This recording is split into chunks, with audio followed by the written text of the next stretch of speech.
Republic of Finland, President Karol Nawrocki of the Republic of Poland, Prime Minister Jonas Gahr Store of the Kingdom of Norway, Prime Minister Giorgia Meloni of the Italian Republic, Prime Minister Keir Starmer of the United Kingdom of Britain and Northern Ireland, Chancellor Friedrich Merz, the Federal Republic of Germany, Secretary General Mark Rutte, the North Atlantic Treaty Organization, NATO, President Ursula von der Leyen of the European Commission. We spoke to all of those great leaders. They're all great leaders.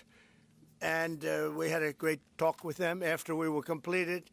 We thought it was appropriate to speak with them. And our meeting was excellent. We covered, somebody would say 95%. I don't know what percent, but we have made a lot of progress on ending that war, which is really certainly the most deadly war since World War II, probably the biggest war since World War II. And I want to thank Steve Witkoff, who's here, and I'd like to thank Jared, who's here someplace. Thank you, Jared. And thank you, Steve. What a great job you've done. Jared Kushner, Steve Witkoff, and Marco Rubio is here. Thank you, Marco. And Pete Hegseth is here.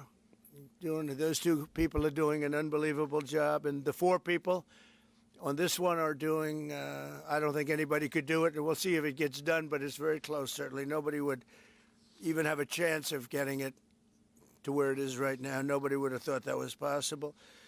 So I just want to say we've done very well. We've had discussions on just about every subject, and that includes with President Putin before. And we went into great detail, and we likewise went into great detail today. And it was an honor to have you at Mar-a-Lago and have lunch. I hope you enjoyed the food. Your people enjoyed the food, I can tell you that. You're big, strong people. Your general over there looks like central casting. I want to also, by the way, speaking of generals, we have a great general, General Raisin Kane, who is here someplace. Thank you, General. Thank you very much. He's great. So, Mr. President, maybe you want to say a few words, and then we'll speak over the next couple of weeks. We'll speak probably quite a bit, but we'll speak tomorrow. Thank you very much. Appreciate it. Thank you so much, Mr. President. Thank you. Thank you for everything. Dear colleagues, first of all, I would like to thank President Trump for a great meeting at this amazing place in his home in Mar-a-Lago. And we had a really great discussions on all the topics, and we appreciate the progress that was made by American and Ukrainian teams in these recent weeks.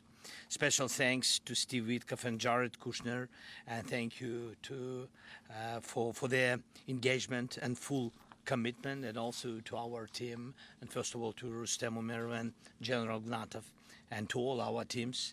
And we discussed all the aspects of the peace framework, which includes, and we have a great achievements, 20-point peace plan, 90% agreed, and U.S.-Ukraine security guarantees, 100% agreed. U.S.-Europe-Ukraine security guarantees, almost agreed.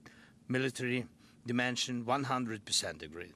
Prosperity plan being finalized, and we also discussed the sequencing of the following actions. And we agree that security guarantees is a key milestone in achieving lasting peace, and our teams will continue working on all aspects. We also had a joint productive call with European leaders, like President Trump said already, and a lot of leaders, including NATO and EU. And we agreed that our teams will meet in upcoming weeks to finalize all discussed matters, and we agreed with President Trump that he will host us, and maybe in Washington, European leaders and Ukrainian delegation, yes, in January. And Ukraine is ready for peace. And once again, would like to thank President Trump for a warm welcome and substantial discussion. Thank you, Mr. President. Thank you very much. Thank you so much, Mr. President. Any questions, please?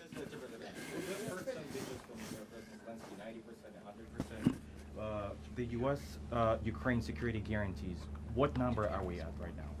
Well, I think look, you can say 95%, but I don't like to say percentages. I just think we're doing very well. We could be very close. There are one or two very thorny issues, very tough issues, but I think we're doing very well. We made a lot of progress today, but really we've made it over the last month.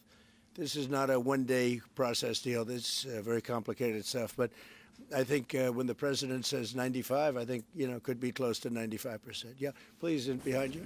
Mr. President, have you agreed on the so-called free trade zone on Donbass? How to separate the sites? How to make the separation line? Who will be responsible? The word for that agreed is territory? too strong. I would say not agreed, but we're getting closer to an agreement on that, and that's a big issue. Certainly, that's one of the big issues, and I think we're closer than we were. Probably it's unresolved, but it's getting a lot closer. That's a very tough issue, but one that I think will get resolved. Yeah, please.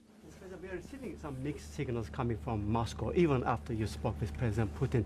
Can you assure us that you have received written or an informal response from them? Well, what was the issue? You have to tell me. What did they say? So they are telling that Ukraine has to give up Donbass. Just very recent statement coming out. Well, that's what they've been asking for, and there's a dispute about that. So they're going to have to iron that out. That's an issue they have to iron out. But I think it's moving in the right direction. Or delay the solution or peace agreement that you try to achieve. If something doesn't happen, you mean if something doesn't happen? Yeah, go ahead. May I ask? No, go ahead. You're going to finish your Will question. there be any step that the United States be prepared? Well, to we'll take? see. Look, we'll see. But I don't want to talk about that because I think we're getting pretty close. Yes, please. May I ask the President of Ukraine Please. about territorial question. Mr. President, what is your take on Donbas status? Are you prepared to see it as a free economic or demilitarized zone? No, we spoke about 20 points planned, and I'm happy that really our team's very close to results. And I agree with President Trump that our teams work not one day and not one week, more than 1 month, beginning from Geneva, then 2 meetings in Miami, then we had Berlin, and now we have Mar-a-Lago. So this is a very difficult question. You know our position, so it's, we have to respect our law and our people, and we respect the territory which we control. And of course, our attitude is very clear. That's why President Trump said this is a very tough question. And of course, we have with Russians different positions on it. Have you discussed referendum about? No, when we speak about referendum, we spoke that it's one of the key. We can have referendum on any kind of points of this plan. I said that we can use referendum like for the plan, or we cannot use referendum. It's one of the key. We can use, this possibility of parliament to vote according to the law or to have referendum. It doesn't matter. This referendum, if the plan will be very difficult for our society, very difficult, of course our society has to choose and has to vote because it's their land, the land not of one person, it's the land of our nation for a lot of generations. They'll probably have to get their plan approved by Parliament or by referendum of the people.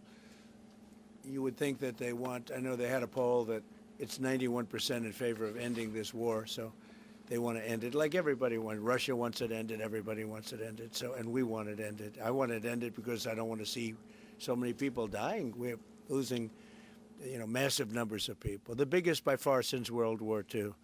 So we want to see it ended, absolutely. President Yes. Trump, you said at the top that you plan to speak again tomorrow. Is that correct? I might. It depends on what happens tomorrow. If there's an additional something to add, otherwise there's no reason to. We're in the process. Jared and Steve are working very hard to get something done, and if there's something that comes up, I'd speak, but otherwise I don't think there's any reason to. In your mind, sir, what are the thorniest issues still unresolved after the? Well, I think the land you're talking about, some of that land has been taken. Some of that land is maybe up for grabs, but it may be taken over the next period of a number of months. And you're better off making a deal now. Look, let me tell you, they have been very brave. They fought very hard and continue to fight very hard and do tremendous damage. But Russia would like to see it end, and Ukraine would like to see it. And I think it's time to end. And a lot of very brave people, a lot of people that are dead right now, unfortunately, because I've said, and nobody's disputed it, that if the election weren't rigged and stolen, 2020, you wouldn't have had this war. It would have never happened. And it didn't happen for 4 years. Never was even thought to happen. And I spoke with President Putin, I got along with him very well, despite the Russia hoax, which was a total hoax. He used to say, what is going on over there? But it was a total hoax, as he knew and as I knew. But I spoke to him, and we'd talk about Ukraine. I've said it before. It was the apple of his eye, but he wasn't going to do anything about it. He didn't do anything about it until I was gone, and then a lot of really bad statements were made by people, by a lot of people, I guess, but by a certain president that we had who was a disaster. Yes? Do you anticipate going to Ukraine if you can get to an agreement? And I know I'd you have no said problem earlier, with doing it. You know, I have no problem with doing it. Don't anticipate it. Would like to get the deal done and not necessarily have to go. I've offered to go and speak to their parliament.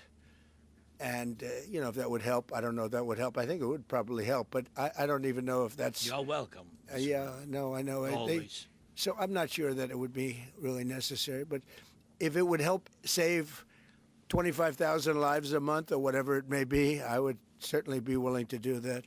Yeah, please. No, behind you. Thank you, Mr. President. And how about Where are you from?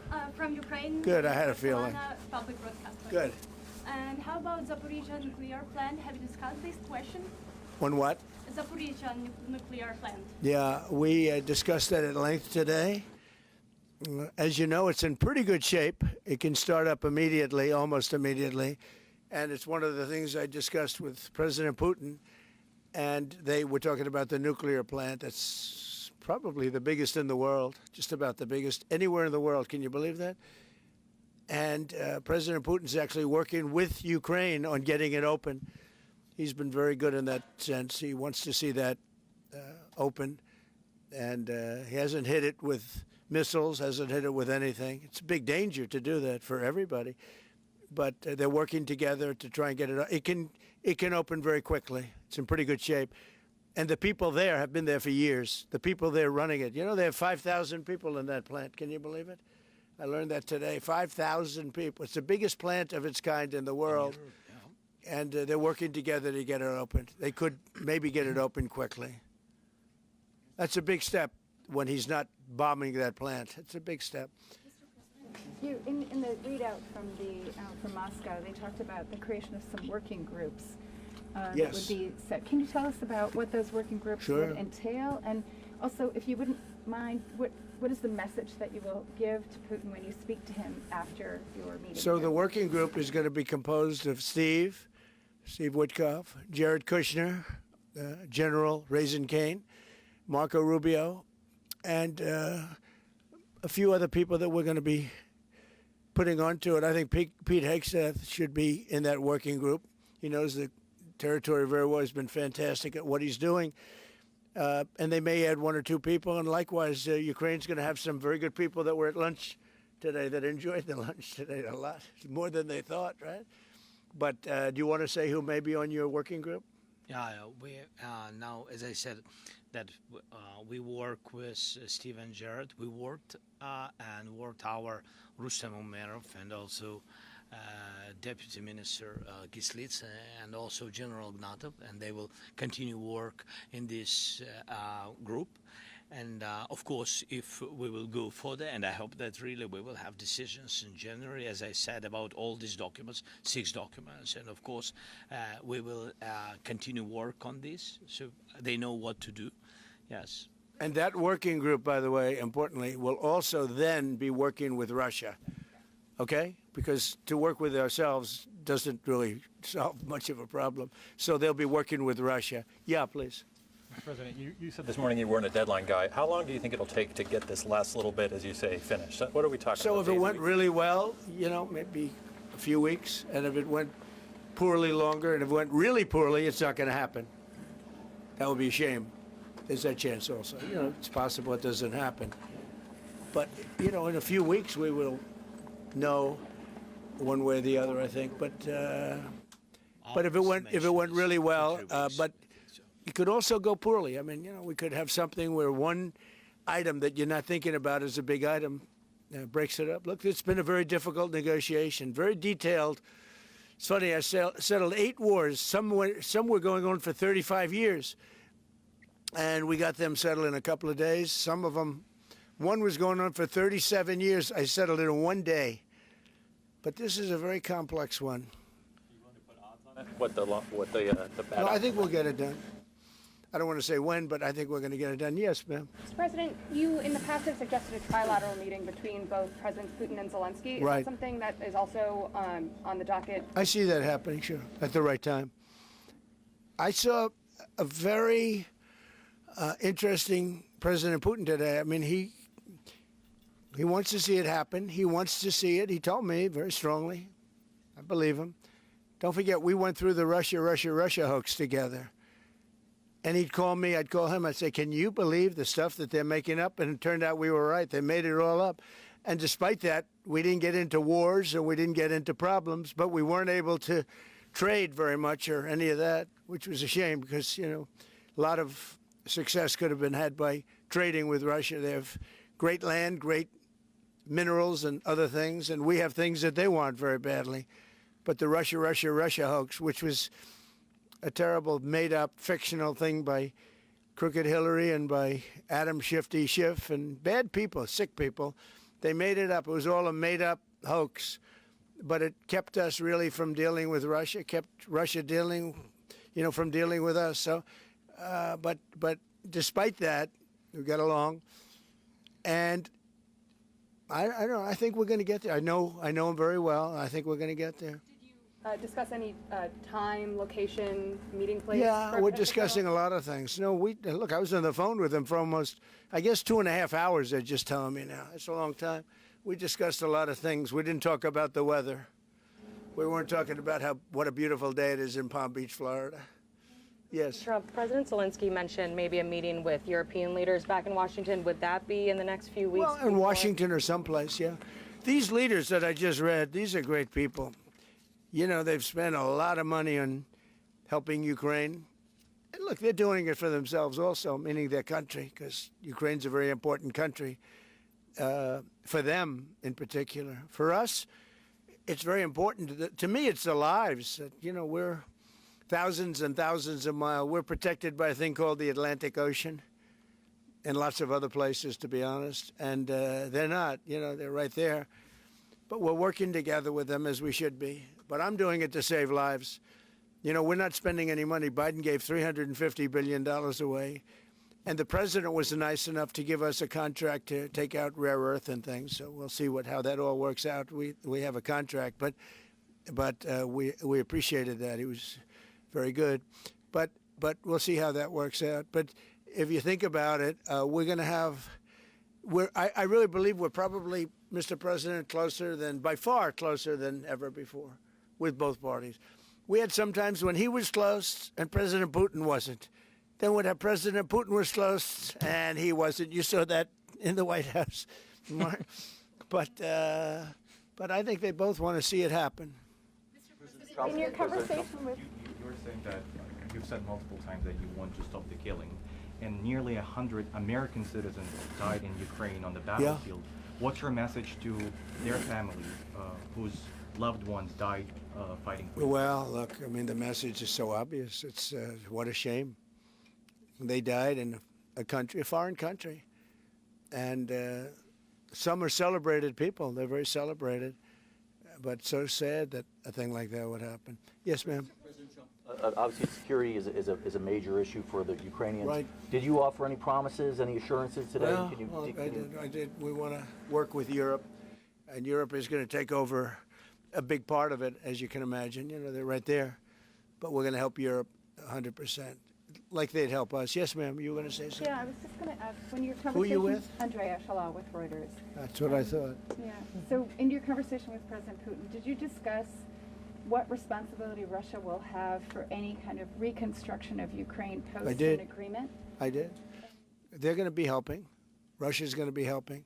Russia wants to see Ukraine succeed. Once, it sounds a little strange, but I was explaining to the president, President Putin was very generous in his feeling toward Ukraine succeeding, including supplying energy, electricity, and other things at very low prices. So a lot of good things came out of that call today. But they were in the works for 2 weeks with Steve and with Jared and Marco and everybody. Did Russia agree, or did Putin agree to a ceasefire to allow a referendum to take Not a place? ceasefire, and that's one of the points that we're working on right now. No, not a ceasefire.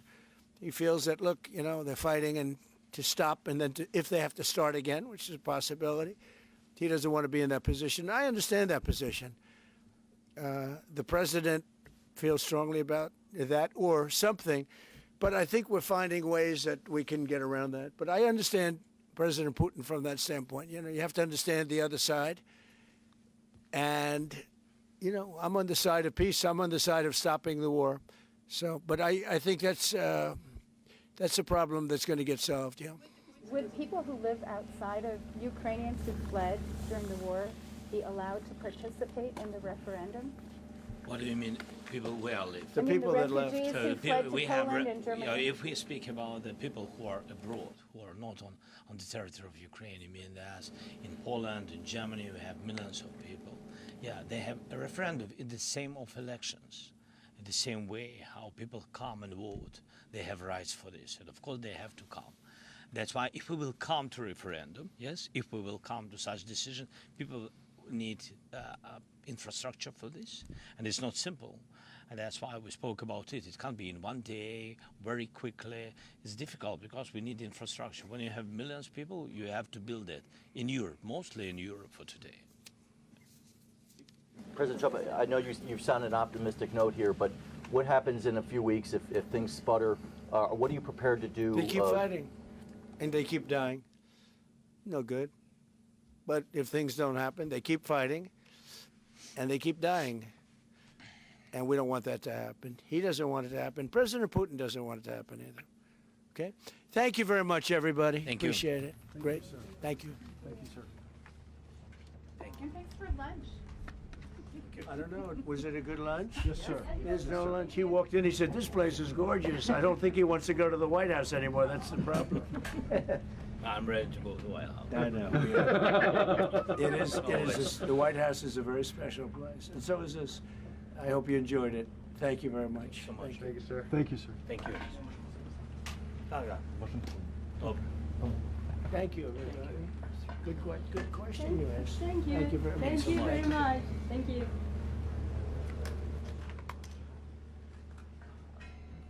Вона людина чуть не з ним.